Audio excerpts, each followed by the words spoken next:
はい、皆さんこんばんは。どうもちょっと待機してますんで、もう少しお待ちくださいね。はい、よろしくお願いします。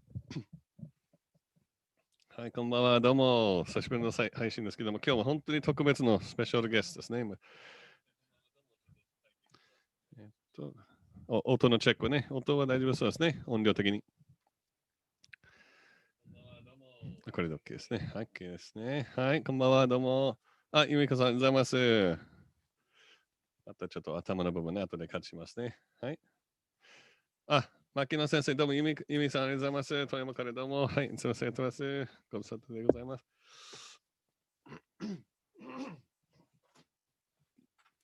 来ましたよ。ECETIオーストラリアね。本当にすごい、前からこれを予定して、この配信予定してまして、いよいよ。はい、聞こえてます。ありがとうございます。もみさん、ありがとうございます。ちょっと映像チェックもありますね。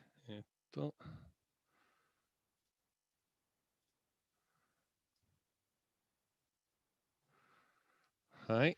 はい、来ましたね。ありがとうございます。まもなくスタートですね。今日、Hi, yes, hi, what's up? Hey, please go see Peter in Melbourne. Yeah, good to see you. Good to hear from you. はい、唐木さんね。素晴らしいです。本場オーストラリアからね、参加しております。今現在ね、10時ね、向こうは夜10時になります。3時間先ですね。はい。さっきちょっとね、メッセージビデオを品川から出して、昨日、おとといね、ビューアーさんがもう都内でばったり会ってるんで、本当に嬉しいですね。どんどん私を見かけたら声かけてくださいね、遠慮なく。はい、ありがとうございました。マキさん、はい、昨日お疲れ様でした。NG ワークね、テーブルのワークについてありがとうございました。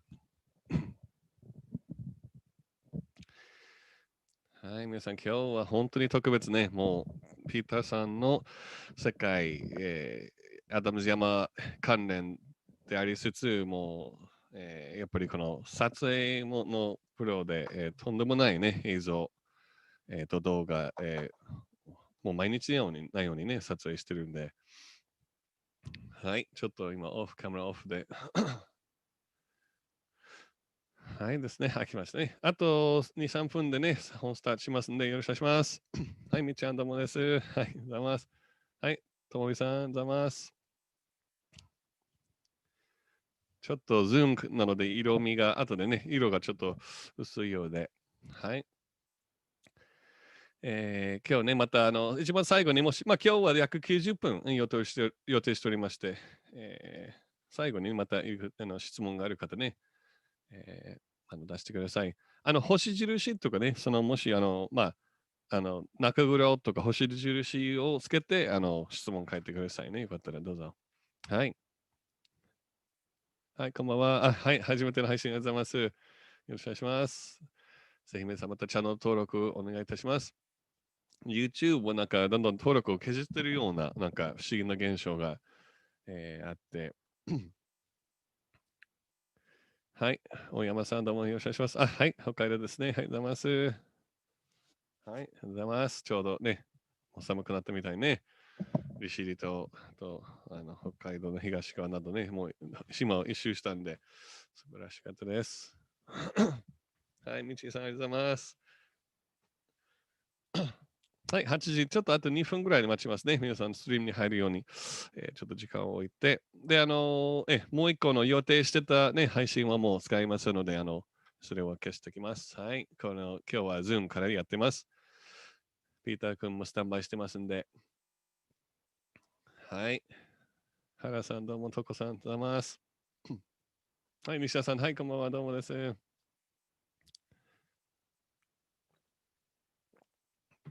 はい、セッションありがとうございます。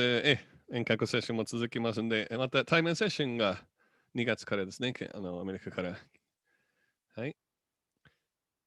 はい、テレビは出ましたね。この間、フジテレビの世界なんじゃこれミステリー7年ぶり、出まして、YouTube に出てる、最初出てた動画もダウンされて、自分なりにその前にダウンロードして、Facebook に共有してます。またその投稿の明日あたり出しますんで。それから放映されてなかったね、素材、僕のカメラで映ったものが、まもなく手元に戻るはずなんで、それをまた動画を、じっくりとね、説明したいと思います。はい。はい、OK ですね。8時になりましたんで、So, Peter, I'm just going to introduce you and then you can turn your camera on. Thanks a lot. そして、今日ですね、皆さんね、今まで今年はね、ありとあらゆるパターンの生配信してきたんですけども、JSET 並びで ETSP の、グレゴリー・サリブンですね、いつもされてます。今日は、本当に新しいパターン、海外からの仲間ですね、親友のピーター・スラットリーさんを呼んで、この日本で、ピーターさんの活動を紹介することは本当にもう4、5年前ぐらいから、予定してて、なかなかお互いに、忙しくてね。で、まあ、今年のタイミングでね、やっぱりえーどんどん彼の活動も拡大して、まあ、お互いにちょっと時間のゆったりができたっていう、まあ、そういう背景で今日、ECETI オーストラリアね、で、はい、後ろに山が逆さまっていう、書いてますね。後ろのね、この場所に全て始まってますね、私の活動も。そしてピーターの活動も大きく、関わっている場所ですね。ちょっと私頭をよけて見えますか？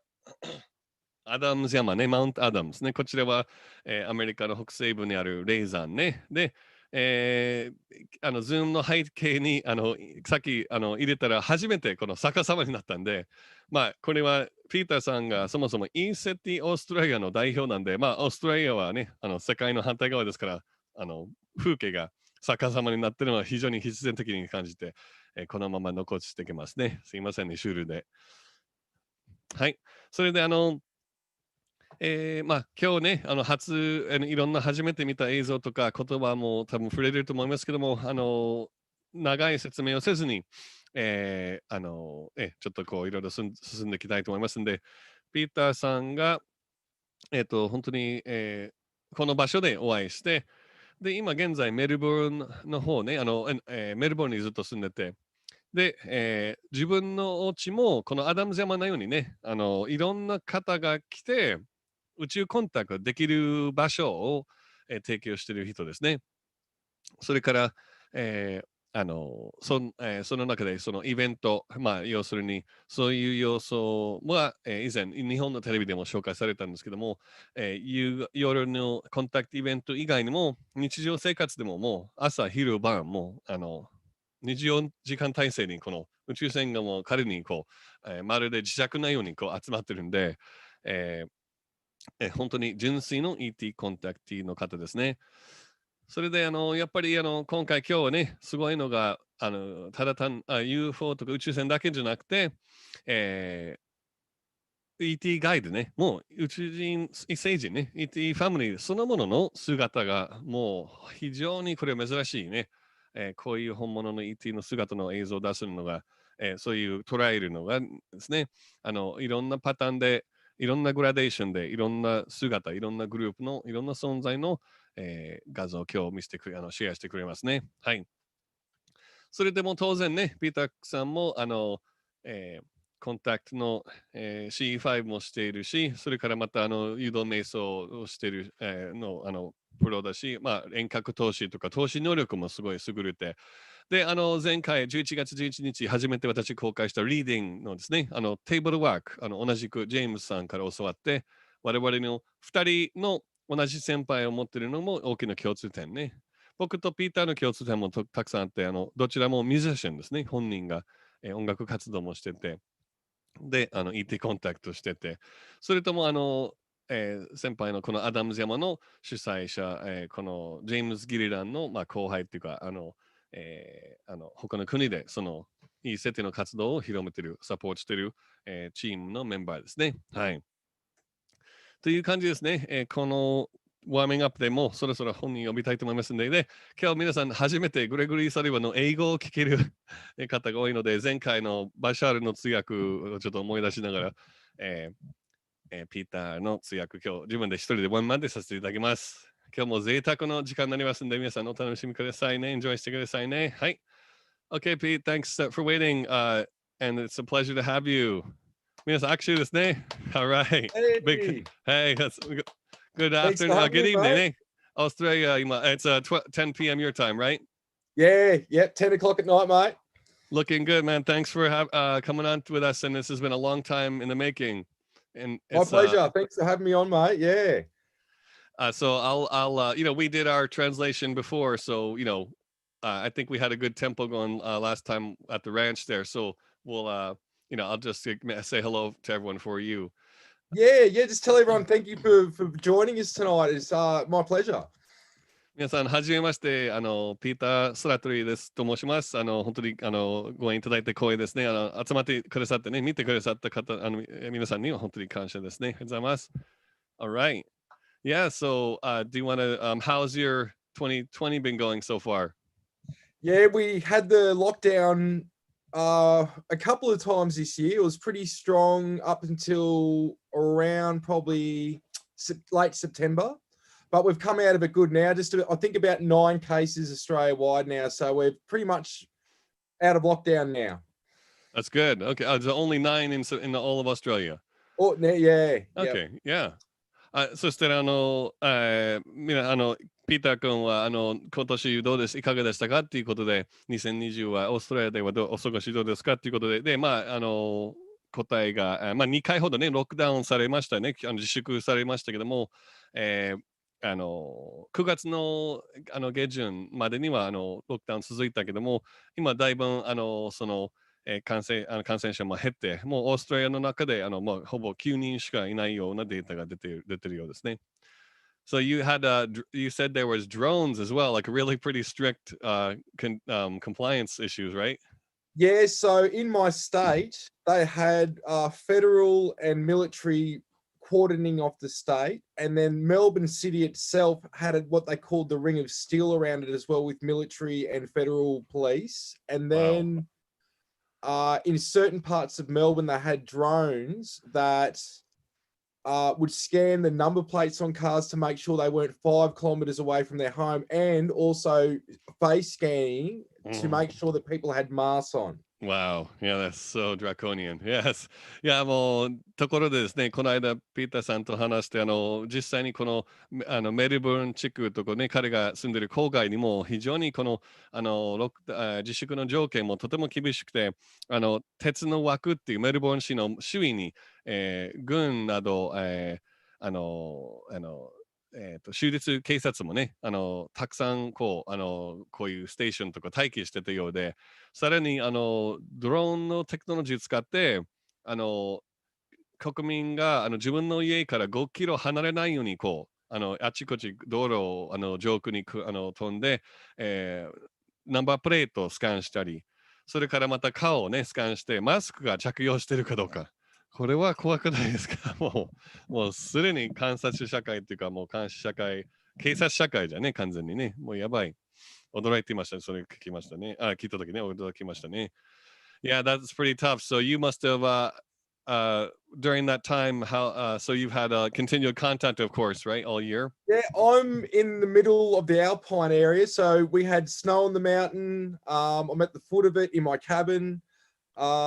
Nothing really changed for me. I just go out to the post office or I go to the supermarket and come back.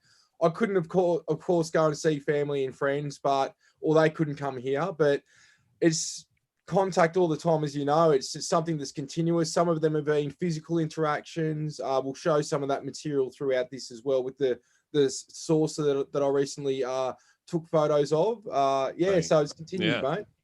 Awesome. Yeah, thank you. いや、そしてピーターさん、今実際にバファロー山ですね、メルボルンからちょっと離れてる田舎の方に行って、その山小屋というか、実際の自分の家にいるので、もうコンタクトはずっと続いてますし、それからまたしかし親戚とかお友達がそこに行けないし、彼もあんまりメルボルン市には出入りはできなかったようですね。しかし今年のコンタクトの具合がもうすごいずっと、当然続いてて、今日ね、最新の写真とか、その映像をシェアしたいと思いますと言ってます。Okay, cool. Thanks. Yeah. So, do you want to if you have anything else you want to say, or do you want to go into the presentation first? Oh, it's entirely up to you. We can go into the presentation unless there's any questions or anything to start off with from anyone, or including yourself. Anything else, we can go straight into it. Yeah, I'm just trying to think. People are yeah, this information, these kind of pictures will be very new for people here, so it's exciting to finally do this. Yeah, I'll just translate the presentation, and then when we can stop as we go, maybe if things come up along the way. Definitely. Yeah. Definitely. All right, I think we're go good. into share screen. Yeah.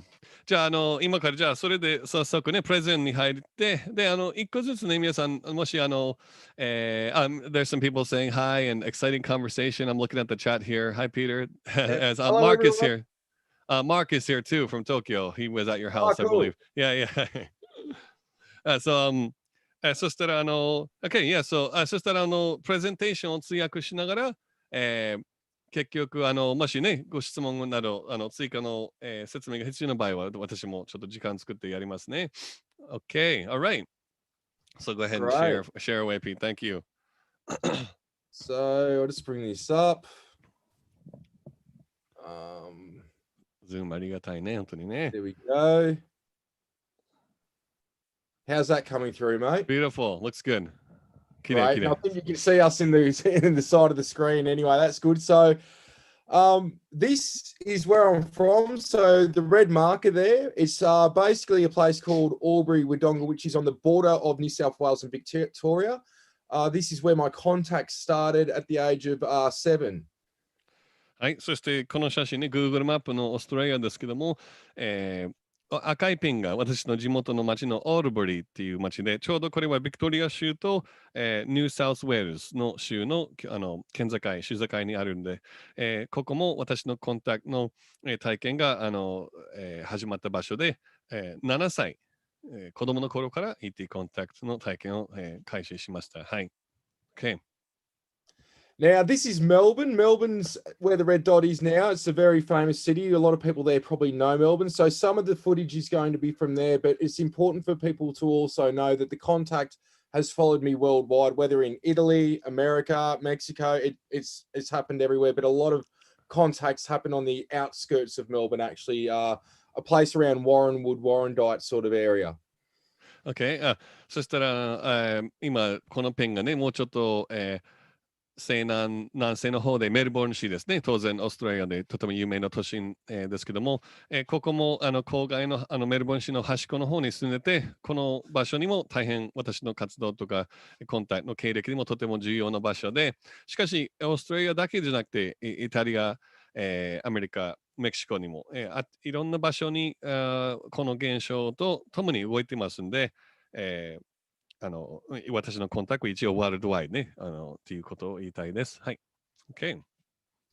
And Mount Buffalo, it's actually in a blue marker here. So it's almost sort of, we could say, halfway between Melbourne and Albury, a little bit closer to Albury.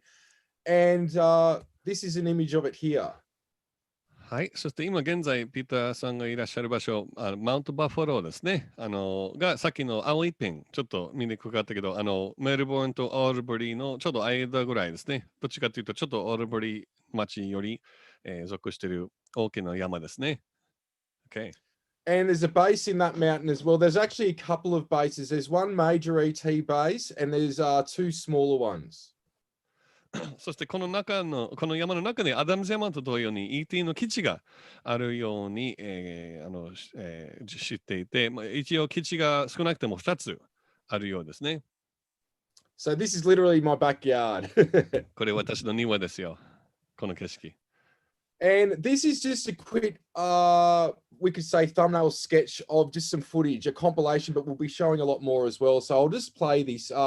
If you want to just say that quickly and then I'll press play because there's a little bit of noise. Okay. Thank you.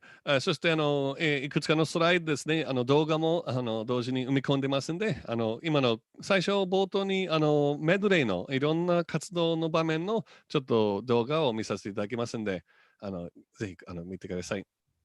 Okay.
just a little bit of an intro. Yeah, nice. Very exciting. すごいインパクトありますね。すごいね。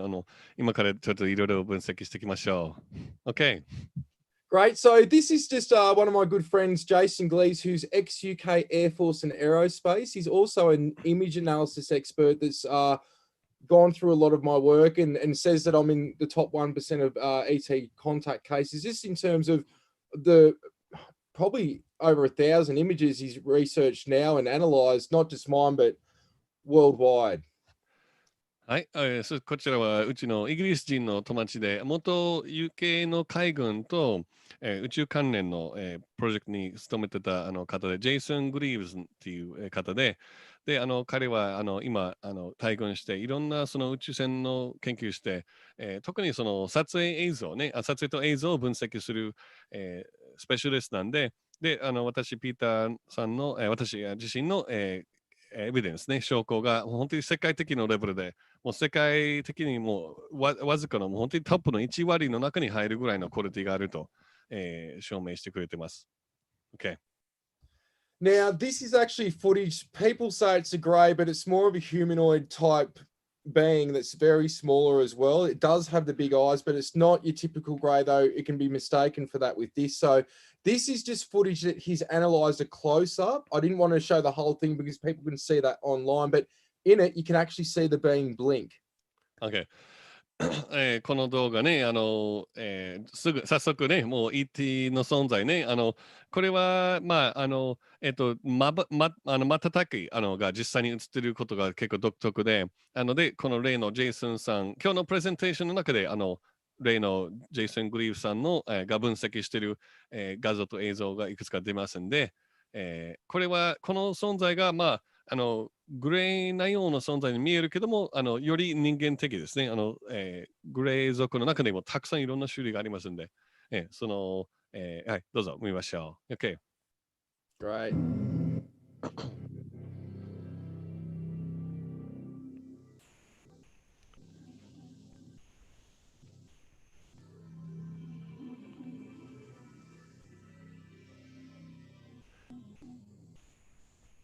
赤い丸の中でね、ちらちら中見てます。Did you see it blink? Yeah、これもう一回見ましょうね。もっとクロースアップで。壁からかくれんぼみたいにこれ目が見えて、で、様子を見してるね。なんか、要するに様子をチェックしてる感じですね。これは暗視カメラね、ピーターさんのお家に撮影された映像です。Great. So this was actually on Japanese TV. So there's just like sort of an analysis that they've done an outline of it. これは実際にこの映像も日本のテレビでね、マスコミに出てたんで、こちらは、なんちゃって映像、なんちゃら映像、っていう、だったかな、一定企業にも出ましたね。日本のテレビが2回出てて、で、彼らのメルボルンのお家にも行って、コンタクトイベントも撮影したんでね、コンタクト成功してることがあって、でもこの映像が日本のテレビね、制作がこのアウトラインを書いたんで、ちょっと薄かったけどね、モノクロの映像で。Okay, yeah. And this is an Andromedan being that this is from a video, but it's a very long video. It was there for a long time, but this is also a snapshot that Jason Glees analyzed of the being. And we've also had this remote viewed by John Vivanco. Pete, I'm getting I'm getting an inspiration. I think the people might not have seen because of the screen share. Can you show that one? Can we look at the one first video once more? This one? Well, yeah. Can you play it once more, and I'll narrate as we go, just to make sure people didn't miss it on the right side. Yeah. Yep. Definitely, mate. Here we go. 皆さんもう一回再生します。これ右側にね、この矢印が白く出てて、今からね、頭がふっとこの端っこから出ますね。赤いこの出ましたね。目が見えますね。そしてふっと撮影されてることを気づいたんです。暗視カメラがここに定着してる、三脚の上に立ってるんで。で、これをもっとドーアップで、ちょっとね、薄いんですけど、この目がね、目立つのね、こう、ふわっと玉が、もう本当に完全に生き物として、撮影されましたね。あんまりこう見られてほしくないっていうような、こう、動き方してるんですね。はい。これはand I wanted to tell them about the video, what kind of camera it was. Was this of course, the night vision. Yeah, it's a small night vision. It's actually a Chinese one from it's probably 12 years old and still the best infrared camera that I've got for indoors. It's better than any. It was only like $70. It's a Meg Exxon, but you can't get them anymore, which is frustrating. Right. こちらはですから赤外線カメラで、わざとね、ですから当時はメルボルンのお家の家の中でもたくさんいろんなオーブとか ET までにもね、家から出入りしてるから、そこの現象をね、記録するために、夜はもう一晩中に、あるいは留守の時にピーターさんがもうずっとカメラも回しっぱなし、レックしっぱなししてたんで、what time was this one again? What time of day was This was a few years ago in the evening. If people want to see the original, I've only just used this bit because we've got so much to go through, but they can go to my YouTube channel and they can see the original where you can see the whole room. Yeah, okay. そして今日はちょっとほんなら少しのつまみ程度で、しかしこの全体のビデオをね、見たい方はね、また YouTube、ピーターさんの YouTube に飛んでね、後で紹介しますけども。で、これは夕方の時間帯で撮影された、訪問ね、家の中の、責任遭遇ですね。で、ET が物理的でもなく、霊体としてね、4次元スペクトルにいますから、そのカメラが、オーブと同じように映ってます。そういうこの赤外線カメラでは肉眼では見えないスペクトルも撮影しきりますんで。Okay, thanks. Right, so there's that again, and this is the Andromedan light beam. So this is just we could say, to give people a reference for what a light beam can look like in the physical.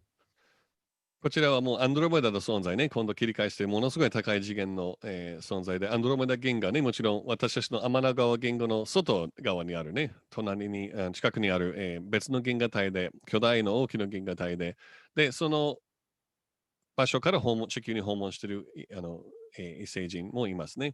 で、このライトビーンね、光の存在っていう言い方で、実際に肉眼で見えるカメラで映っているような姿ですね。Okay. Great. And this is the famous Shiji photo. これとても有名になった写真ですね。Yeah, this is amazing. Yeah.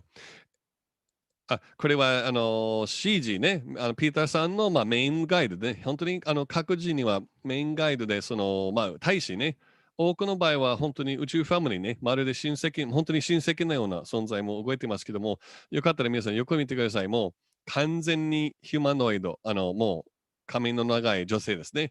ですから、これはプレイヤーですの女性で、で、いつもよく言われている通りね、このスーツがね、宇宙服が非常にスマートで、ついてて、で、彼女もつけてますね。Can you describe this was a regular camera this is a regular camera. So what we've got here, and I'll try to go in sections with this. The craft, and we'll show footage of this at ECETI, the craft can land on your house or your bedroom. Now, what's happening, they're vibrating in and out of this frequency, and from talking to the experts with this, as you know, some of my footage is really clear, some of it's not. And we surmise sometimes it could be the way that I'm taking the photo. Sometimes it could be the camera with the autofocus trying to focus because there's something coming in and out of this frequency. Right.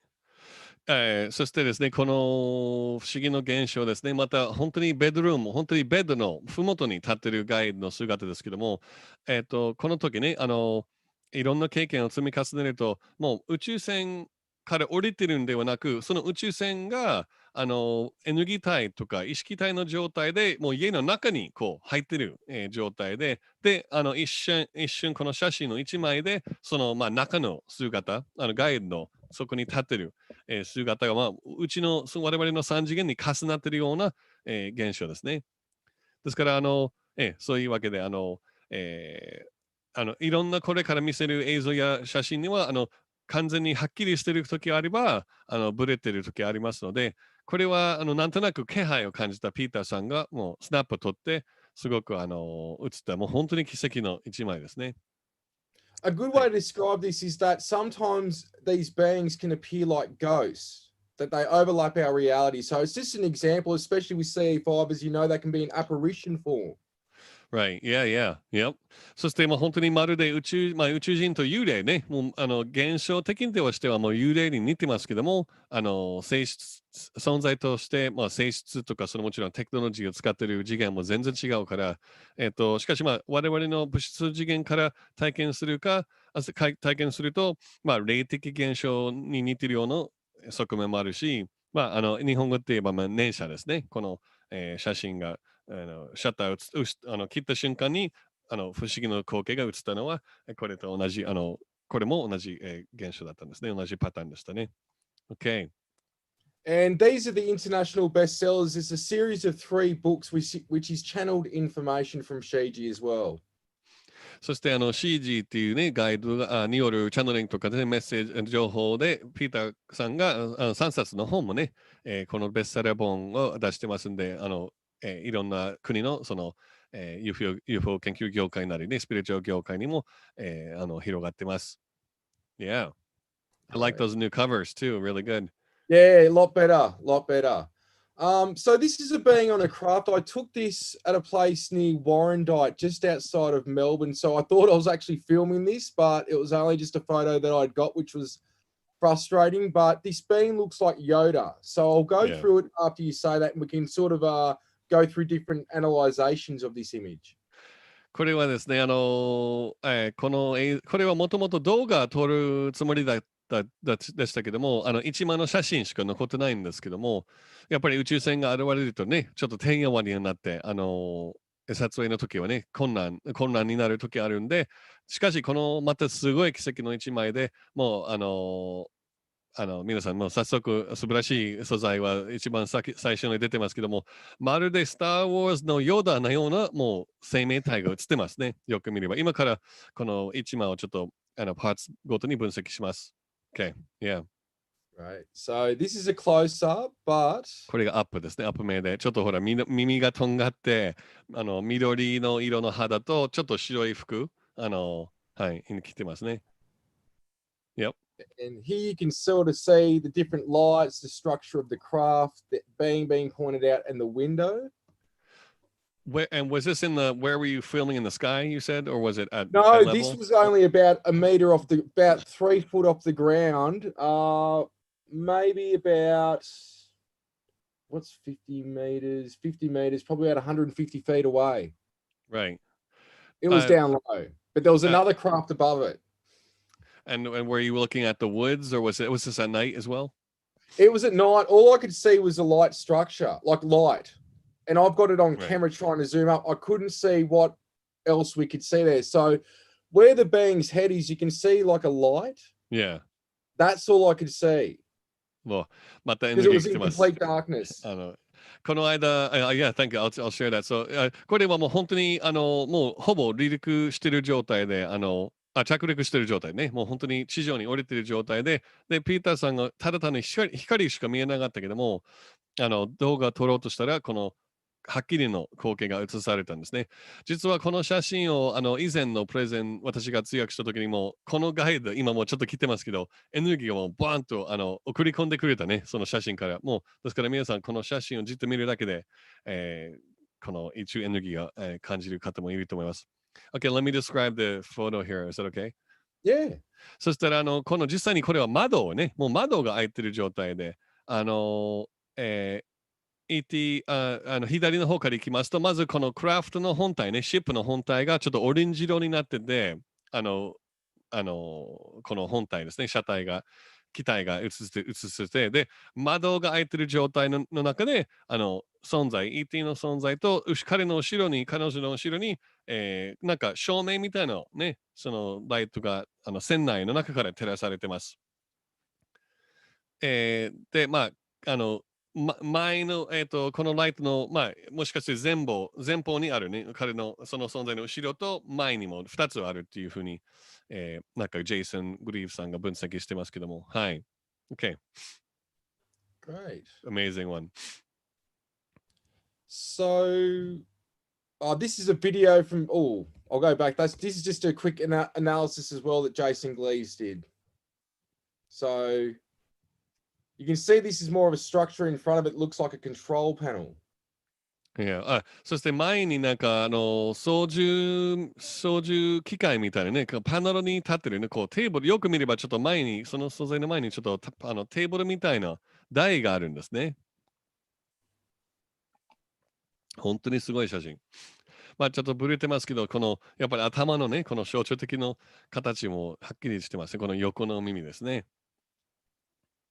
Right. Yeah, And this very is cool. Mary Rodwell. She's a very well-known hypnotherapist, worked with thousands of experiences. これはね、オーストラリア人の友達の有名な研究家のメリー・ロードウェルですね。本当に彼女も太鼓催眠のプロで、スター・キッズね、スターシードのスターシードの子供たち、インディゴ・チルドレンのスペシャリストで、またET コンタクトのスペシャリストであり、で、この写真がアダムズ山で一緒に公演、大会に出た時のツーショットです。Yeah. So we're showing this because something unique happened many years ago. We've known each other for about 10 years, but when I had missing time, a lot of my experiences I remembered, or so I thought up to that point. I actually had missing time on the other side of Mount Buffalo years ago, and we did a regression, and what happened was the beings overtook my body and they started to speak through me. So we'll show just a little snippet of that as well. Okay, yeah, let me set that up. Thank you.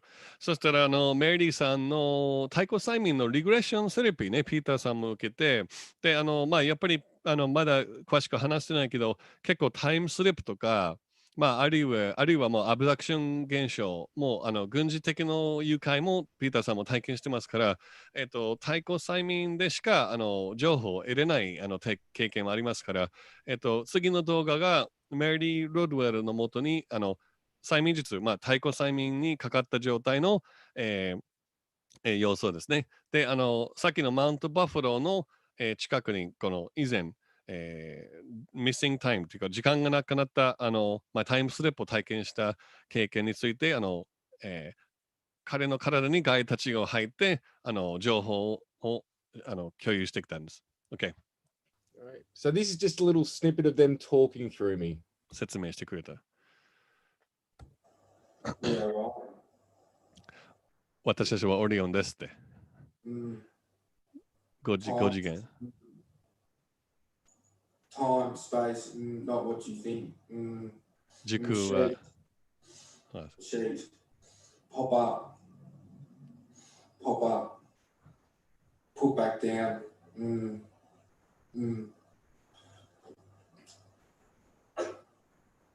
Magnetic. Electromagnetic component.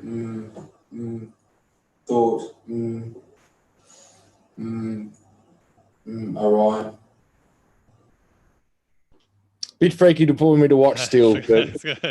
自分には驚いてますけど、そうやっぱり思考とかやっぱり次元について話してましたね。皆さんが、時空の構造が思っている通りではありませんよとか、次元がなんか降りたり上がったり下がったりしますよっていうようななんかちょっといろんなワードが出てきましたね。And was she able to put that together? What does that mean to you now? Basically, what they were talking about was how time works. That like time is like a sheet, and they can jump off it and then go back on and land anywhere that they want. Wow, yeah. そしてこの会話ね、またちょっと考えたら、これ時間がまるでシートのように、宇宙船とかET のテクノロジーで、そのシートからもポップアップというか、飛び離れて、で、別の時間に現れるっていうことをやってますよっていう、ですからそれはタイムスリップのことを含めて説明してくれましたね。And they were saying also there's an electromagnetic component to it as well. So they must understand how that component works in order to be able to jump off it and land back down or skip time and dimensions. でその中で電磁気的に電磁気的な側面も大きく関わってますという説明もありましたね。宇宙の物理学ですね。Great. Nice, thank you. That's all right. So this is just a snapshot of one of the flying saucers, which you saw some footage of at the start. And this is just an analysis I'll show in a moment from Jason as well.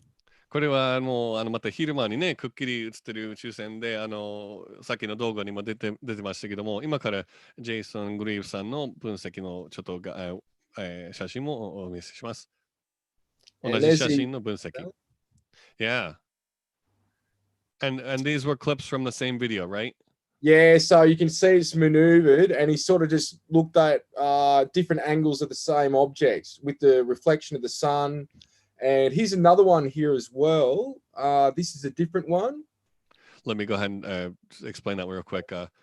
そしてこれは動画から撮ったコマですけども、全部で5つのコマね。ですから、それぞれの、角度とか、その動いてる角度が見えるし、それとも太陽のね、実際に、特に、この拡大した、やつがもう太陽の光が反射してますね、機体から。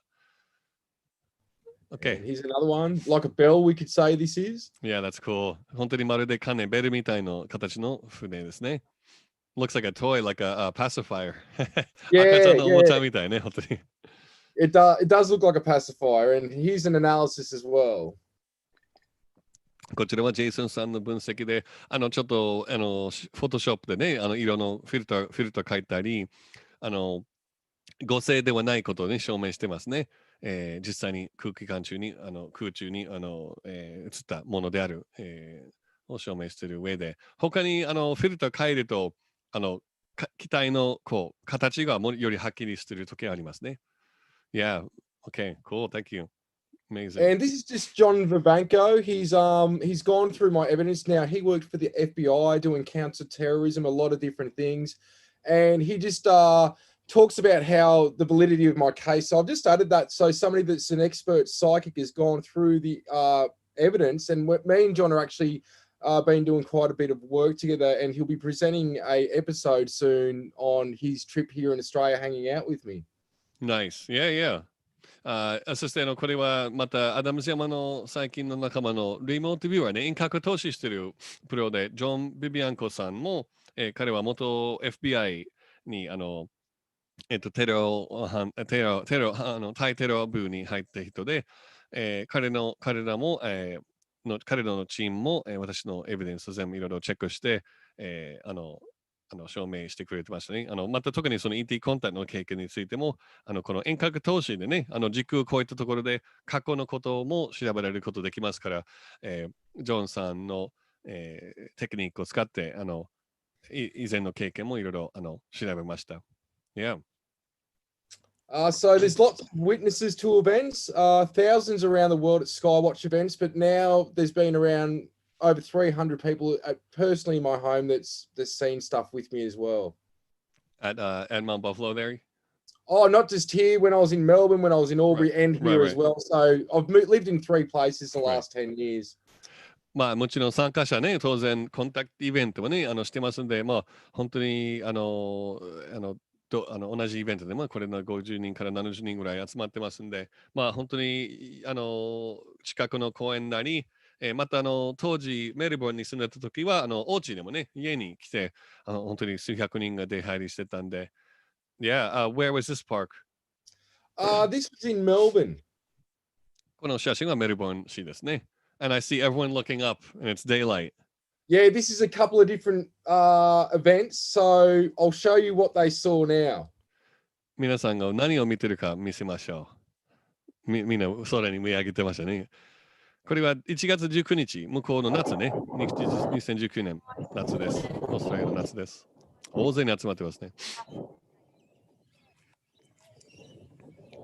Nice crowd.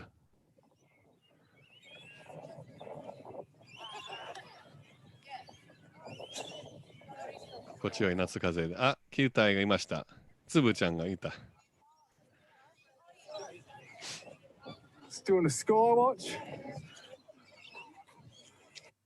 So that's just a quick snippet, just to keep it rolling along, just to give people an idea what they're seeing during the day. そして白いね、この光体というか光の機体がね、動いてる。ちょっと拡大して、ズームして見ましたけど、もう地上にいる皆さんも肉が、ね、見えたんですね。もう真っ昼間なんで。Yeah, nice. Did you continue until night as well, or was that a daytime event? what I normally do is I try to start mid-afternoon and go maybe 10:30, 11, 12 at night. So it gives people an opportunity to see the crafts during the day as well as at night, because they're both beautiful experiences, but they're different when you're seeing something during the day to at night. So it's to enable to show that we can make contact at any time. Right. そしてもうだいたい昼間からも昼間も夜も体験できるように、だいたい昼過ぎからスタートして、夜の9時か10時まで続いて、どちらの昼間も夜もコンタクトも体験できるようにワークショップをやってワークしてる時もそういうスケジュールをやってます。はい。OK。So as people know, I've also got ECETI Australia, and this is just sort of a little introductory photo of John Vivanco, Corey Good, James, and myself. そして私も ECETI オーストラリア、持ってますので、ECETI もともとね、地球外知識生命体との覚醒的コンタクトね、ジェームスさんがこの、ちょっとオレンジっぽいのジャケット着てるね、金髪の人で、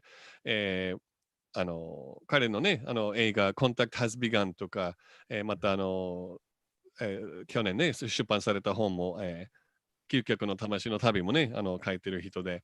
で、ECETIがアメリカのワシントン州ね、私のこの背後にある山のふもとにある場所で、で、そのオーストラリア版ね、海外バージョン、ピーターさんが作りましたね。Okay, yeah. Yeah, so very blessed with James. He's like my brother, father, and best friend rolled into one, so very lucky. 先輩のジェームズがもうお兄ちゃんでお父さんとベストフレンド同じ存在が全部こう同じ役割が、ある まとまっている存在でもう大好きです。はい。So this is what I was talking about before, how I said they can appear as like a ghost or an apparition. This is a craft, probably about 150 feet in front of us in broad day. It was before sundown. It's on sundown. It appeared as a purple mist, like an apparition, like a ghost, and I'll show the video in the moment as well.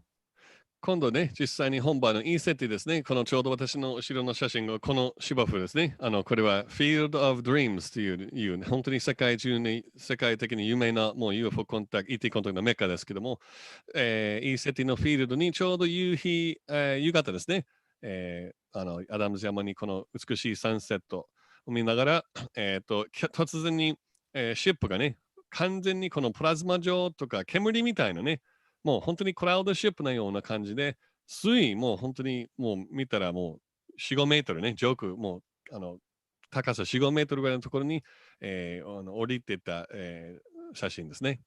動画もあります。Oh, you just had an orb shoot across.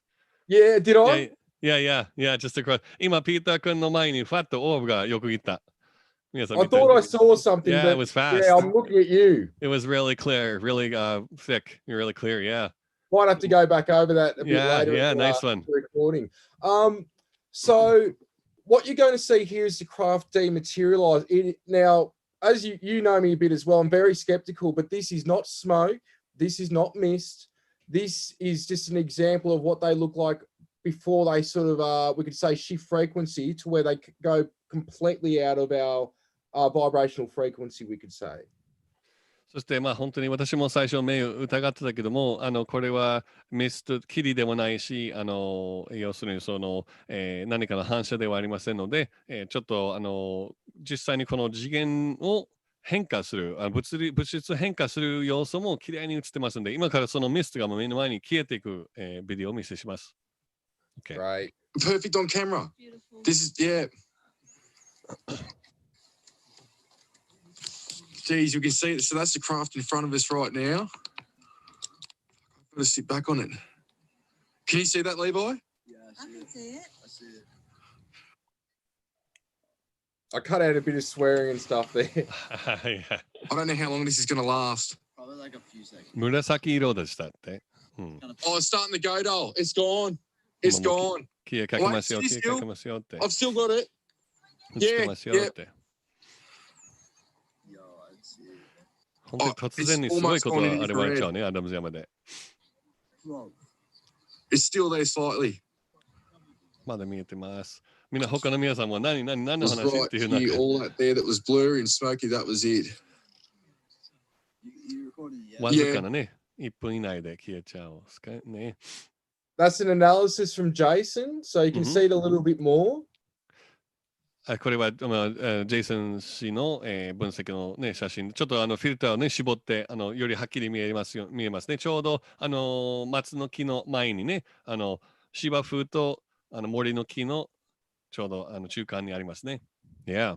At the same time, we had a friend meditating on the river, and he was actually taken on board a craft. And when he came back and I told him what happened, he goes, Pete, I just went on board a craft. And they put me back.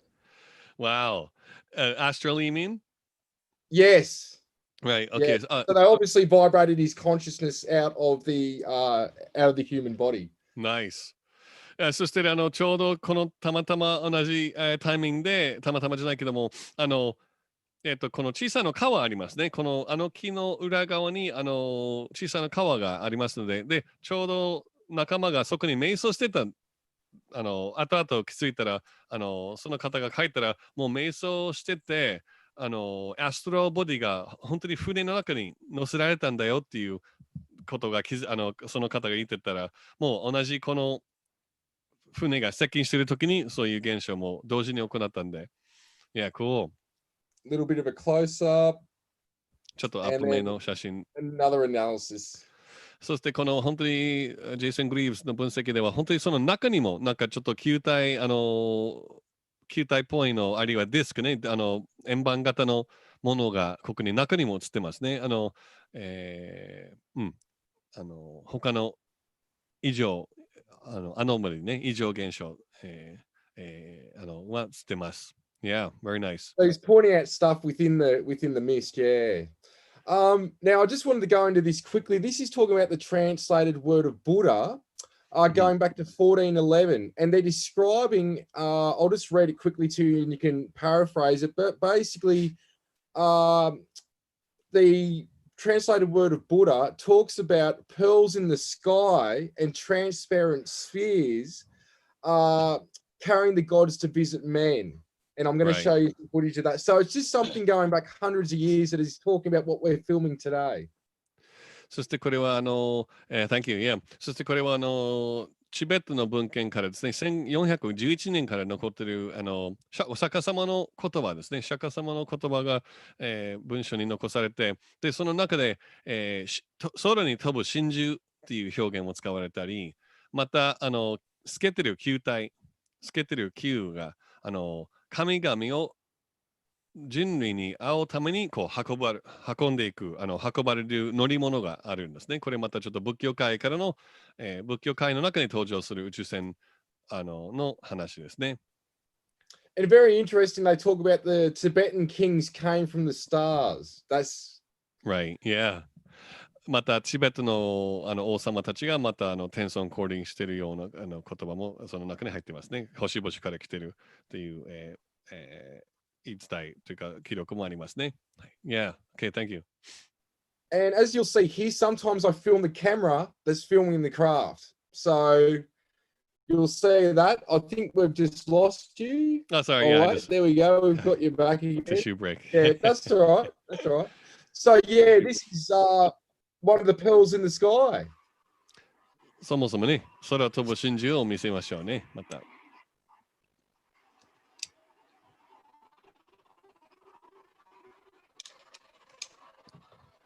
ちょっとファインダーを取ってる感じですね。白い粒が見えますね、左側に。これもものすごい数、ピーターさん映ってます。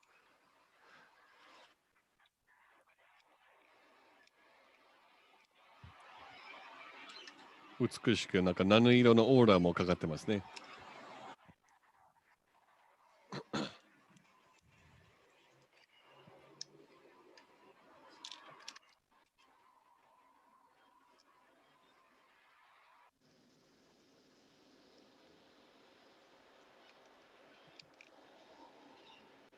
They're luminous, right? Yeah, and if you look in it too, you can actually see the silhouette of a humanoid shape. Oh, why is it doing that? そしてよく見るとですね、この球体の中に本当に人の姿も見えたりします。もう本当にマイ宇宙船ね、場合によってこれは一人乗りの宇宙船、となってますね。Can you see the shadow in it? いや、ちょっと中に影は見えますか？ Yes。つけてます。So this is an actual humanoid type being in the sky. まあ、こちらもまたフライングヒューマノイドっていうかね、まあ、実際に空に飛んでる存在も映ってますね。まあ、マカバーですかね、もしかして。エネルギーボディがすごい活性化して空にも飛べるんですね。一人乗り。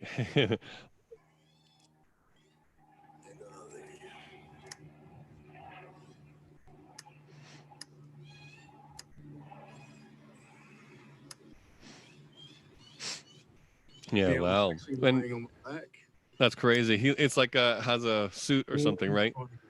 Yeah, and it's almost like it's walking. なんか本当にまるで歩いてるような、ちょっと立ってこう歩いてるような瞬間もありますね。なんか、How many? Those are rare, right? これ珍しい動画だったね、本当に。Yeah, I've only seen that a few times, but it is very common in Mexico. これはメキシコ、まあ私がこれ珍しいですかって私聞いたんですけど、そうです。私の経験では珍しいんですけど、よくメキシコの方はね、そういう現象がよく現れるそうですね。Yeah. And this is just a fleet. Just got home from work one day and went out in the backyard, got the telepathy to go out and here's a collective of beings that were just flying over my area. これはもう編隊ですね。フリート、宇宙船のフリートで、たくさんいろんな、まあ、編隊飛行ですね。こちらはまた最近ね、ドローンが真似してるパターンだけども、これは本当のバージョンね。オーストラリアのコンタクトも本当にすごいんで。Very big trouble with camera focusing. ちょっとフォーカスは難しかったけども、これもまた当然真っ昼間ですね。They're pretty high up. If I remember, I think there was about 30 of them. 30個ぐらいありました。Yeah, so this is a Pleiadian egg-shaped craft. This is sort of what I described made from living light. They can actually create you through consciousness. これは卵型のクラフトシップで、プレイデンの船です。プレイデスの宇宙船です。そうですね。これはね、意識で作られたものです。偶然。まあ、すごい。Wow, that's the perfect egg, yeah. Perfect egg, yeah. It's beautiful. 半熟卵みたいね、本当に。And this is a different Pleiadian craft. So, like James says as well, and we've seen a lot of them can be like a pinkish blue from the energetic field in them as well. So, this is an example of that as well. そして、ジェームズがよく言うように、そのプレーデンの船が美しいピンクとブルー、ね、空色の色がこうエネルギーオーラが発生してるんで、ピンク色と。The love and the energy from the craft when you're, as you know that yourself, you can feel. Yeah. そしてこの愛のエネルギーね、放射してますから、もう本当にハートに響きますんで、宇宙船からもたくさんいろんな素晴らしいエネルギーも放射されてますね。Yeah, that's beautiful. Almost out of power on this camera. God, it's just gone red. バッテリーが切りそうですってね、撮影中に。一番いい時に機材のトラブルが発生していることが多いです。They love to tease us. They love to tease us with the camera trouble, right? Oh, and I always keep them charged. Always keep them charged. This is one that I just filmed recently. It was a few months ago now, but this is this year. Slow. これ今年ですね。今年の2020年の新しい素材ですけども、家のねバッファロー山のふもとですが。I'll just fast forward a little bit just so you can see it. ゆっくり飛んでるね、この球体。もううんやんうんやんしてるね。なんか泳いでるような感じで。星よりずっと低いです。Pretty epic sightings of such things. Where it goes? That's pretty low. That's quite low. I can't see it with my eyes. It's on the camera still. And it maneuvers up. It goes up and blinks out. Wow, that was fast. すごい一瞬で消えたね。だいぶ低いんですねって私言いながらもずーっと猛スピードでね、高度を上げて消えたんですね。人工衛星は絶対できないことですね。で、肉眼で見えてなかったけど、カメラに映ってる。これは暗視カメラですね。サイオネックスの。That got pretty low, yeah. いや、今最初はとても低かったね。表記ぐらいの高度で。そして急にふわっと宇宙に消えたんですね。Nice. That was a good clip. Yeah, so these beings actually came out of Mount Buffalo, and I haven't got the footage up yet, but I've got footage of it actually coming up, like very slow, not like the quick one at Mount Adams. You can see it coming up out of the mountain and coming over. そしてこのシップが実際にマウントバファローから出てきましたね。本当に基地からもう出た直後だったんで、で、他の映像で、もうふーっとなんか地面から浮き上がっていく、ゆっくり上昇していく、ところも映ってたんです。はい。Okay, nice. And this is just a introductory image, I guess, of over the many years and working with an artist. And big thanks to Bear Studios and Mehdi, my friend, helping me put this together. So you can see an animation of me in the middle, but we've got variations of Illyrians, Orions, Syrians, Arcturians, many different beings here. そして皆さん、オールスターカストね、いろんな、種族の、ET 種族の、宇宙人種のね、方々が集まってますんで、リラ、プレーデス、オリオン、アクトゥルス、シリアンね、それから、ビッグフットね、さまざまな一族の存在が集まってる、この、マスターたちね、もう集まってます。このなんか宇宙観を示すような、この、イラストができました。Yeah, very cool. Very worth very accurate representation of all these different groups. Yeah, and even the craft at the top is sort of they replicated, the photo that I showed earlier. It's just a different like a animation version of that. So that was pretty cool. Yeah, very cool. そしてさっきの写真、ピーターさんが撮ったね、昼間の写真の船もね、おまけでその映像会社、がイラストレーターが再現してくれましたね。Yeah. わあ、もう獅子族もいればね、ビッグフットも。I see a big lion there. Yeah. Good old lion beings. Now, we're just going to show quickly some of the history of Australia connected to ancient civilizations and ETs. And I recommend, though it might be hard for people in Japan seeing some of this material, but Stephen and Evan Strong at forgottenorigin.com do a lot of work on what we're about to talk about just briefly. Okay, yeah. そして、Thank you, Peter. いや、そして、今からね、地元のオーストラリアと、アボリジニ族ね、オーストラリアの、原住民の皆さんね、と ET とのコンタクトの経歴について、シェアリングしたいと思います。本当の研究家が、スティーブンとエヴン・ストロング兄弟っていう、方々の、ものも同時に参考として混ざってます。Okay. Right. So this is a recreation image. I know this place exists. The rocks are slightly out of alignment, but it's known as Australia's Stonehenge. And apparently it may be one of the oldest structures on the planet that we know of in recent times, but probably maybe a few 100,000 years old. We don't know an exact date yet, but it's pretty far back.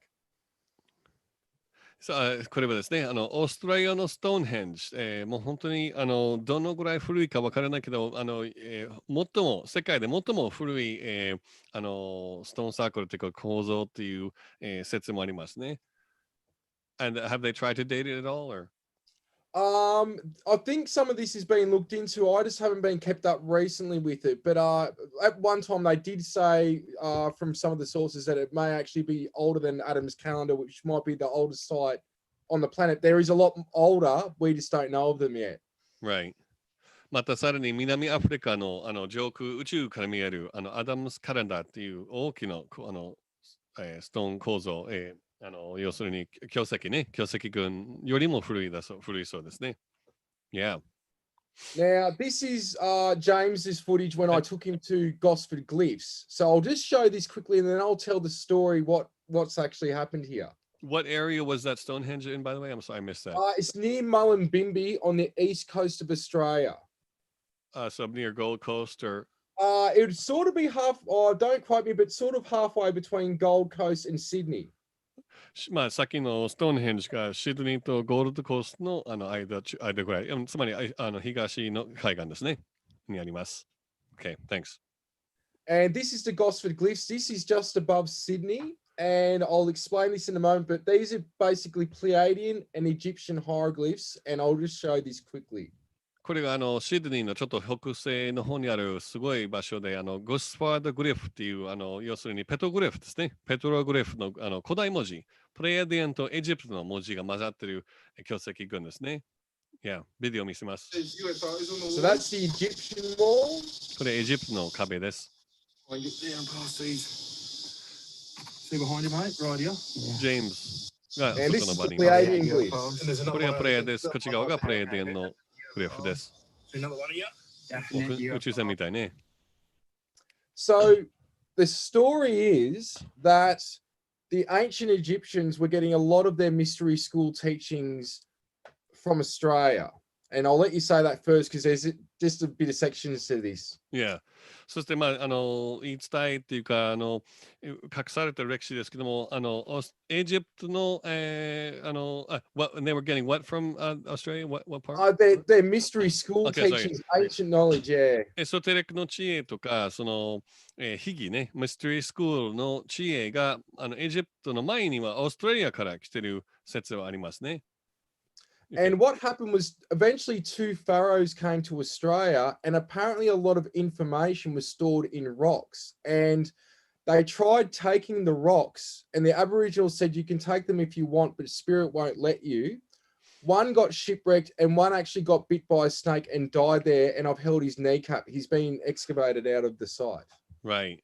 いや、そしてエジプトにもね、アメリカ、エジプトの王様たちがね、意外と世界中に移動してったね、裏の隠された人類学がいろんな証拠が出てきてますね。アメリカのグランドカニオンも含めてですが、で、彼らもね、王様、まあ、そういう伝説では、アボリジニ族の伝説では、エジプトの王様の2人がエジプトからオーストラリアに渡って、で、この情報も取ろうとしたんですね。まあ、持って帰ろうとしたけども、この岩とか石を持って帰ろうとしたら、アボリジニの王族の長老たちがまあ、持って帰ってもいいけどもスピリットはそれを許さないんですよっていうことで、結局そういう情報とか持って帰ろうとしたファローね、王様たちが2人とも亡くなってしまったね。一人は船でね、事故して、で、もう一人の方が毒蛇に、噛まれて、で、実際に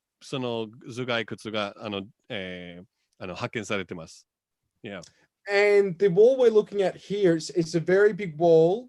It's said that it was bought from 100 kilometers away, that they can't explain. And it talks about how the Pleiadians came to Earth, manipulated the DNA in the Denisovian, and created the Australian Aboriginal so they could incarnate and have the Earth human experience. そしてこのグリフの、まあ、物語ですけども、そこで、もともとのニアンドルトールを遺伝子操作してアップグレードしてで一緒に暮らせるようなまあ、文明を作ってきた経緯、そういう歴史が描かれているそうですね。Yeah. This is the king of the Raven tribe that I work with, Ulakai Brendan Murray. これはカラス族ね、レイブントライブの王様ですね。ウルキ・ブレンデン・マリーさんという友達です。Yeah. And he actually released to James and I, it was very sacred for the Aboriginal people, but he released that Uluru Wow, yeah. and also the Olgas are actually from the Pleiades, and they were sent here before Atlantis and Lemuria to smash into the planet to assist with terraforming it for those civilizations. Wow. そしてこのね、もう古代、本当に超古代地球の生命が暮らせる準備したプレイデンの人たちにテラフォーマー、はいたんですけども、このブレンデンさんによる、ブレンデンさんが私とジェームズにシェアしたのが、ウルルと、もう一つの場所、さっきの、What's that called? The other place? Katajuda. カダジュータっていうのがプレイデスから運ばれて、で、生命体が住むような調整としてもう地球の地面にこう埋め込まれたっていうか、送り込まれたそうですね。And Yeah. Uluru is about the size of a small mountain, but it actually goes 7 times, I think it's 7 times deeper, like an arrow's head. Wow. そしてウルフがこの、小さな山に見えますけども、これより7回深く、7回分深く地面に入ってきてますね。要するに矢のね、とんがってる矢みたいに地球に差し込んでます。Nice. And there's Yeah. lots of cave paintings and petroglyphs in there as well. その中、あと周りにいろんなグリフも、あと洞窟の中の絵が描かれてますね。Yeah.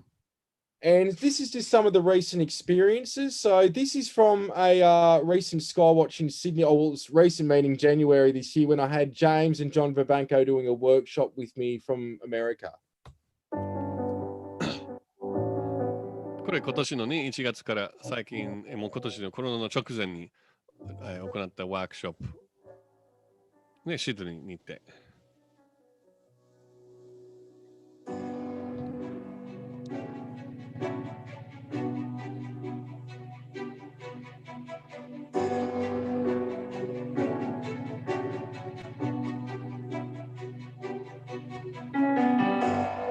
ビルまでね、また。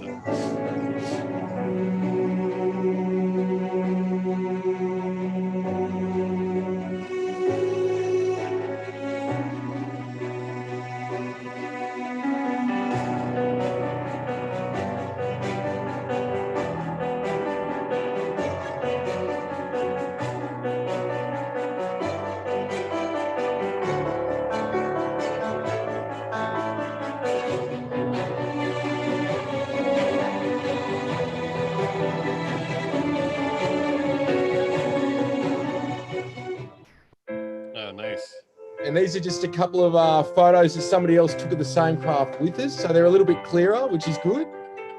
これも同じ出来事のまた写真ね、より映像よりもくっきりしてますね。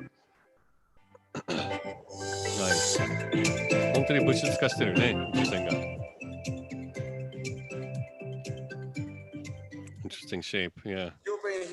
And we had many witnesses as well. I'll skip through this, but yeah, there was many witnesses. So これは証言、目撃者の、証言の、コメントでしたね。And this is a photo I recently took during an experience. So again, I talk about them appearing like smoke or clouds or mist. And the original photos on the left, you can see the pathway. There's grass, a walkway, and the smoke. And as you can go along, as you can see, I've altered it. You can start to see that there's actually a being once it's been altered. そしてこれもまたミスト型から現れた、存在で、だんだんこの物質が変化すると本当にはっきりそのシルエットが、ね、見えてくるんですね。Yeah, very clear. Humanoid, six-dimensional humanoid lion being called Zoa. これは後で調べたら獅子族の存在だったね。で、名前がゾーアね、シリウスの存在でゾーアでした。Yeah, cool. ちょっとこの頭の独特の形と、あと口も目が見えますね。And this is another one recently. I've actually got more photos of this that I haven't released yet from 2 days worth of contacts that I had over a period of 2 days. これは最近のね、また本当にすごい鮮明に映ってる、2日間続けた、いろんなコンタクトですけども、円盤型ですね、もう、もろね、ザ円盤ですね。Yeah, very clear. And analysis by Jason. And what he's talking about here is how the reflection and everything's in sync with it being a real object at a height, showing that it's a real photo, basically, yeah. こちらもまた同じくジェイソンさんの分析でいろんなフィルターをかけて、実際にこれは空中に鎮在している物体っていうね、証拠ですね。はい。Yeah. Yeah, there again. And this is some recent footage just out in the backyard here. 最近また Again, 後ろ coming の。from Mount Buffalo. これもまたバファロー山から出発した宇宙船ですね。同じくさっきと同じような感じで。Yeah, right up. And the last bit of footage now is actually what I call aqua orb, very similar colors to the Elohim. 今度、エロヒムと同じような色で、この水色のオーブね、球体のシップです。And this is how they appear when they're in a group collective. They can be even a small orb, but when they're in a group, they can be just like a bigger orb, pretty much this color. これはコレクティブというか集団として現れているときにこの、より大きな球体オーブになっていますね。一人の存在だけじゃない。そうですね。Wow, lots of energy too in these. Whoa, yes, whoa. Again. It actually maneuvers and it goes up in the clouds you'll see in a moment. Or it might not be in this version. This is a shorter version. 後で結構カーブ描いて雲の中に消えた、動きもしてます。What time of day was this one? Just before sundown. This was probably maybe like 6:30, 7 o'clock because it started getting, the sun's being up a lot longer. So the sun would have started to go down behind Mount Buffalo around this time. ちょうどこれも夕日ですね。6時から、18時、19時頃ですね。Yeah, So, very low. Yeah, very low. So this is just my website, petermaxwellslattery.com and ECETI Australia. 皆さんこちらはこれで一応画像でこれで終わりますんで、皆さん大きな握手ですね。ピーターさんすごい、盛りだくさんの、素晴らしい、素材ねシェアしていただいて、で This is もう一回出して、please show that once more. The last one. さっきのウェブサイトね。What's the YouTube channel again? We'll put that in the description. petermaxwellslattery.com and ECETIaustralia.org.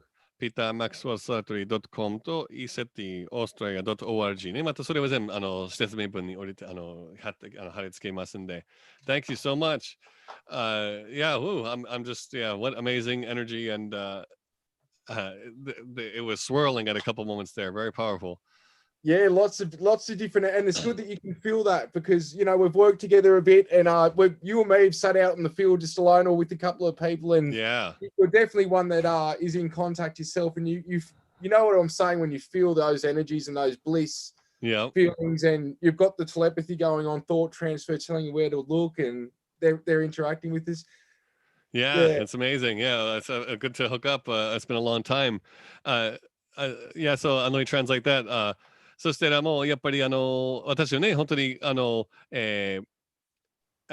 写真見ながらでもねすごくエネルギーも渦巻いてますからでピーターさんね私たちもアダムズ山で一緒にスカイウォッチングしてるしこうやっぱりそのエネルギー的な側面もねグレッグさんもとても敏感ですねって言ってくれて、ですからもう本当に皆さんねどうですかそちらの方も本当にこのビデオとか写真見るだけでもコネクションできますんで今度ね、もうちょっとね、あと20分ほどね、質疑応となり、私からね、いくつかのまたコメントを振ってきますんで、まだもうちょっと見てください。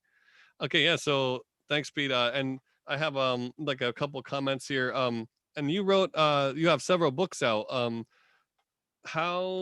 We started with the ET contact. I often tell people now we cover three major steps, like there's disclosure, ET contact, and then ascension. So it's a huge story. What did you want to pick up any? How do you feel? How do you cover such an expanse of and how do you approach covering such a large amount of information when you talk to new people? I think it's sort of doing it in baby steps and sort of getting a vibe through talking to them where they're already at. Some people evolve very quick. Some people still evolve, but they've got a different process because there's a lot of concepts to understand. So if it's a new person, I'll sort of point towards government documents, some of Gray's stuff and James's stuff, because Gray sort of deals with whistleblowers, but then James is somebody that's doing what you and I have for 30 plus years. Yeah. And that's sort of going from the government, the nuts and bolts, to the spiritual. I think that's a good way to slowly wean them through then the ascension process. Right. Yeah. Thank you.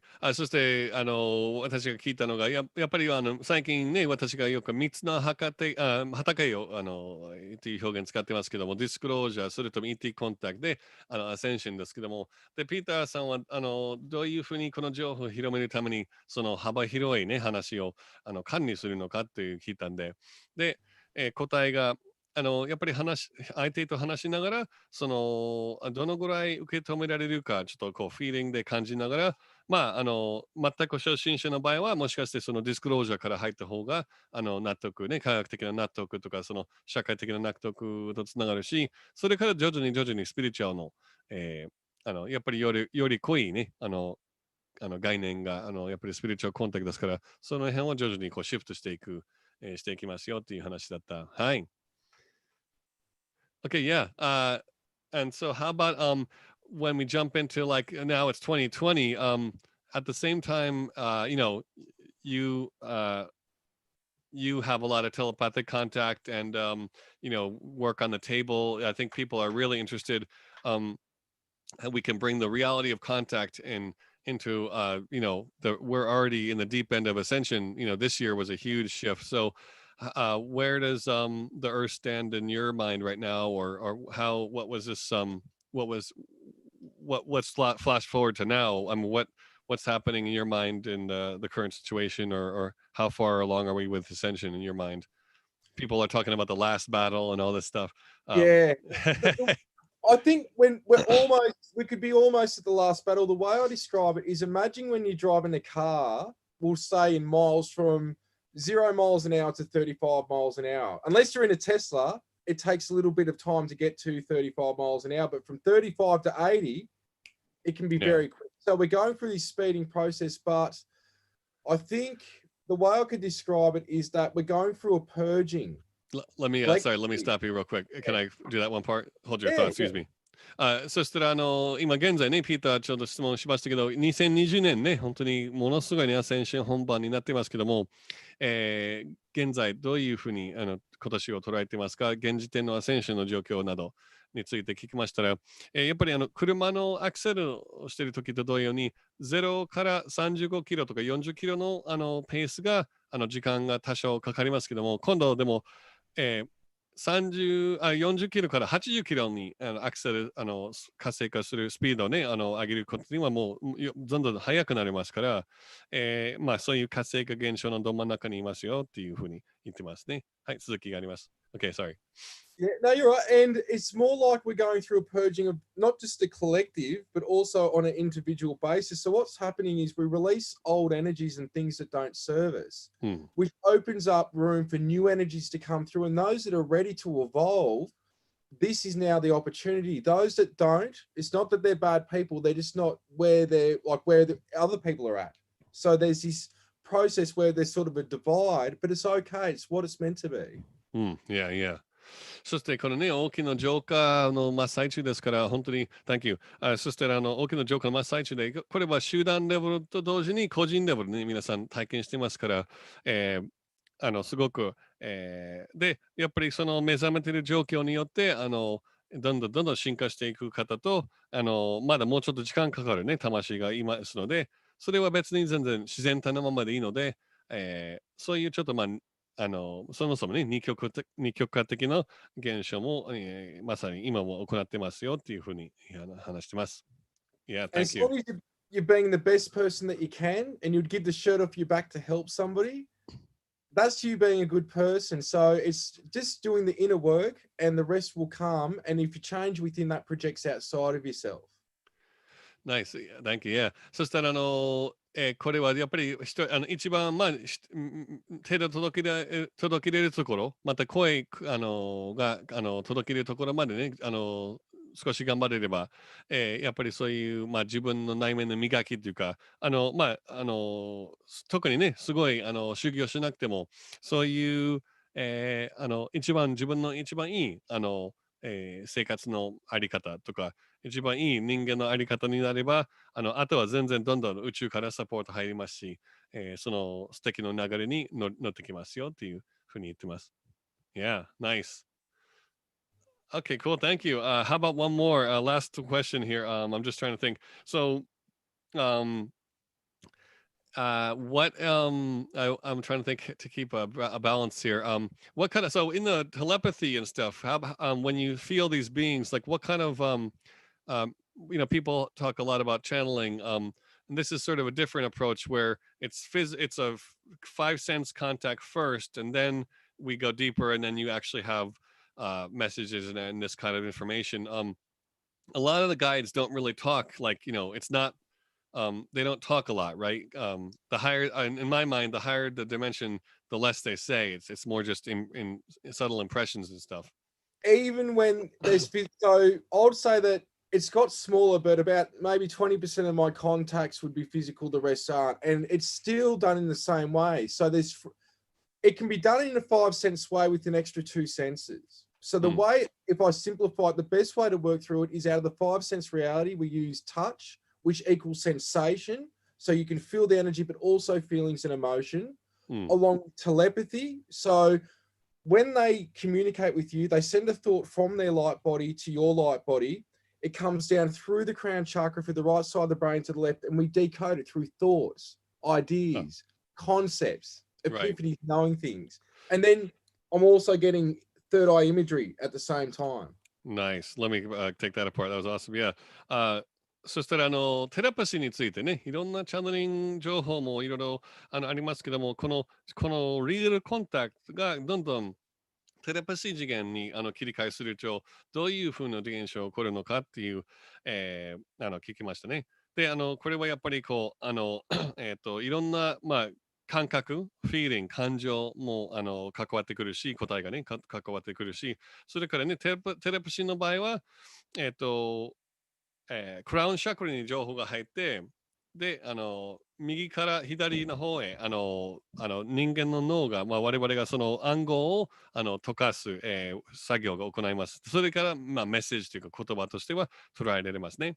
で、最後、またこの第3目のビジュアルね、映像的な心の目を使ってますんで、この映像的な部分、インプットね、もあります。Yeah, so that's a lot of data to process, but most people are getting messages, but they don't realize it. It's like a subtle contact, right? It's really just taking notice of just thoughts. It's almost like when you know who's ringing you on the phone before it rings and then it happens. I think if people can't see, touch, taste, smell it, or if somebody else isn't confirming it, that's why we doubt it. But everyone on the planet is having guidance throughout their day. そして本当に皆さんね、一日もうずっとたくさんこのメッセージは来てますけど、皆さんがもう見落としてますよねって私が今コメントしたんで、ピーターさんが答えたのが、もう本当に、皆さん日常生活の中でもこういういろんなヒントとかもう情報が来てますんで、例えば電話が鳴っている時になる前に、この人からも連絡が来るっていうのを予感、来たこととか、そういう自分の思考を観察すると意外とそういう他の存在からのメッセージも来てますね。Yeah, very cool. All right. And right now. Any messages? Do you want to drop something for Japan? It's just great that we're doing this. It's like they're happy that we're able to cross cultural boundaries and share this information. Very happy. 今もガイドも来てますよって。I felt the ship in my room here next door before we started. Yeah. それでガイドたちも今日とても喜んでますねっていうね、ふうにこの文化の境界線ね、国際的な交流ね、この情報を国際的に協力できることを非常にガイドたち今ね、もうたった今リアルタイムでもすごく来て喜んでますね。Beautiful. You'll have to check that orb too. Yeah, we'll go back on that. Yeah. Okay, we're almost wrapping up. Let me. This is on a good theme, though. People are liking this. One last thing is excuse me. Of all the groups, which are the most talkative? In terms of ET race, as far as intel, or or as far as like giving the and Shiji was your partner for the books. But have you found what different groups take care of different types of information or yeah, it sort of dovetails onto everyone's information. Pleiadians, a lot of information. Orions, they're probably the two main groups that I have a lot of interfacing with, but there is what I call high dimensional beings like the Elohim and the Lords of Light that I work a lot with as well, that are taking me to non-physical realms that we could say stuff is on a very deep level, but it's stuff that if you and I and everyone watching was out of body, they would know it all anyway. Like, it's yeah, remember it. Right, nice. Yeah, そして、Thank you. そして、私の質問が最後の質問ね。どんなグループが一番おしゃべりですかっていう、メッセージ的に、テラプシー的に、どんなグループが一番で情報を下ろしてくれますかっていうことで、やっぱりプレイデンとオリオンの、有効的なオリオンの、グループが多いんですよっていうことで、あと、さらに、エロヒムね、この、光の神々と言われているエロヒムというグループも、ピーターさんが例えば寝てる間とか、瞑想している間に、体を別の場所にテレポーテーションして、霊体ね、自分の霊体あるいは念体をテレポーテーションさせて、で、いろんな情報をシェアしてますけども、やっぱりどんな気づきでも、どんな情報でも皆さんね、もうすでに分かっていること、我々がただ単に思い出してくれてる、手伝いしてるだけですね。Very cool. Yeah. All right. So, I was just and then one last thing is that people, they always I released a reading the other day, and they said the word Orion. When we talk about Orions, you have it on your arm. Can you show them that? Yeah, I've got オリオンについてピーター君がねここに入ってますね。and I've got Elohim on my arm. エロヒンも書いてます。入れてもらい Metatron, メタトロンも入ってます。だって。and I've got the Pleiades in Sirius and Orion tattooed on my back and legs as プレイ well. デスとシリウスも後ろに書いてます。はい。And so I was going to ask with the Orion connection we have with ECETI and James, some people get very confused. There's a lot of misinformation about Orion. What's the difference between the Orion Council of Light and the other groups that have been in and out of there? Are they're the natives? Would you say, right? Yes, so what happened was after the Lyran Wars, eventually things started again in Orion. And I believe a lot of them is now, of course, you've got many different races in Orion. It's a huge constellation. But yeah, you're right. そうです Go そう on. いうそして最後の質問ね、最後って言いながらオリオンについてね、皆さんよくね、いろんな情報が結構不完全で、オリオンって言った瞬間にもう悪いというか怖いっていうのが、もう実は大きな違いで、それにオリオンの歴史についてちょっとピーターさんに聞いてます。そしたらオリオンも本当にいろんな部族がいて、でっかい星座ですから、今からね、ちょっと詳しく話します。Okay, yeah. But most of the information was that there was sectors of reptilians during the Orion Wars, which they were trying to take over the Horsehead Nebula. Right. And there ended up being a stalemate, but they were stationed there for some time. So I believe that a lot of what people are misrepresentation of is that Draco reptilians, which were stationed in Orion, as well as what I call the lower light that was working with them. Right. そしてやっぱり皆さんが勘違いしているのがやっぱりオリオン大戦というかオリオンネビュラ、オリオン星雲に大切なスターゲートもあったのでそこをちょっと支配しようとしたドラコニアンとねその爬虫類的な存在が外部から侵略されてでそこでしばらく属してたんでそこでオリオン全体がこうイメージダウンというかカボダウンされた経歴がありますね。もともとでもその争いというかそういう他の宇宙戦争もリーダーから実際に始まっているのでオリオンはそもそも発信源でもないのでそして我々が話しているオリオンの皆さんがもうそのオリオンにもともといった原住民というかそのもともとの住んでいる人たちですね。Yeah. So that's just a basic, we could say way to put that at the moment. Very cool. Thank you. Yeah.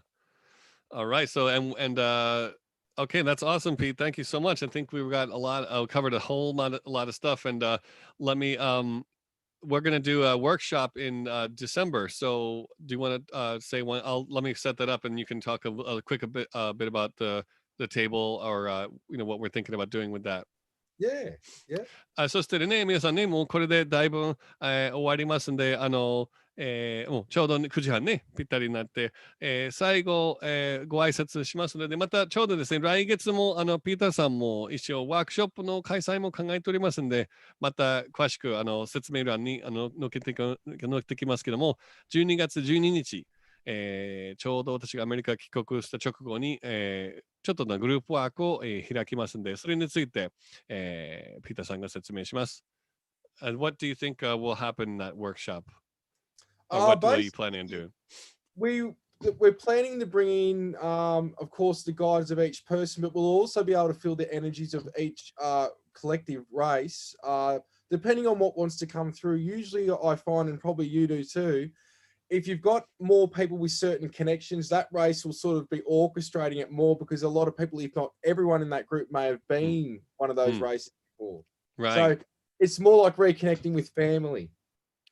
もう同じくね、テーブルセッションですけども、やっぱりこの宇宙ファミリーと、再会するワークをするので、参加者がね、多くの場合は同じような星に以前ね、住んでたケースがあるので、個人のメインガイとのコネクションを含めて、いろんな部族の、つながりを復活する、時間を、シェアします。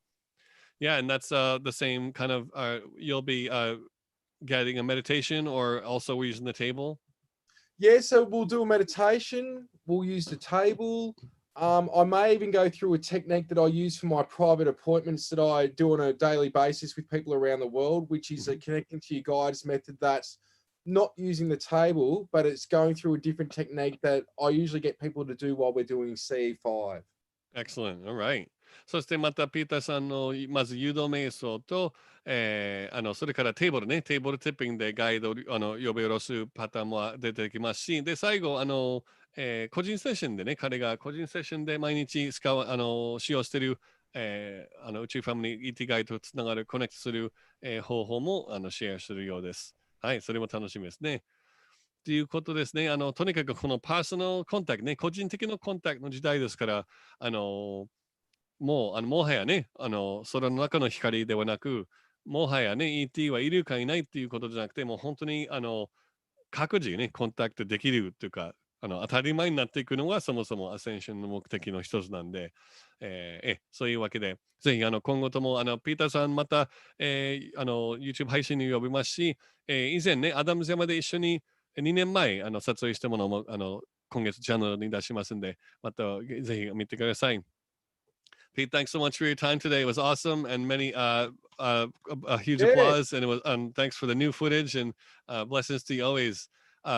Just stay on the line and I'll stop the stream. Yeah, no worries. Thank you everyone for watching today, and thank you, Greg, as well. Great work, mate. Cheers. Thank you, Pete. Okay, hold on. Stand by, please. 皆さん本当に見てくださってありがとうございました。またお会いしましょうね。Many people said come to Japan too. またコロナが終わりましたら、ピーターも日本でも呼びますので、ぜひ行きたいと思ってますって。はい、言ってます。OK, cheers. じゃあ皆さん、ではおやすみなさい。これで配信止めますんで、お疲れ様でした。バイバイ。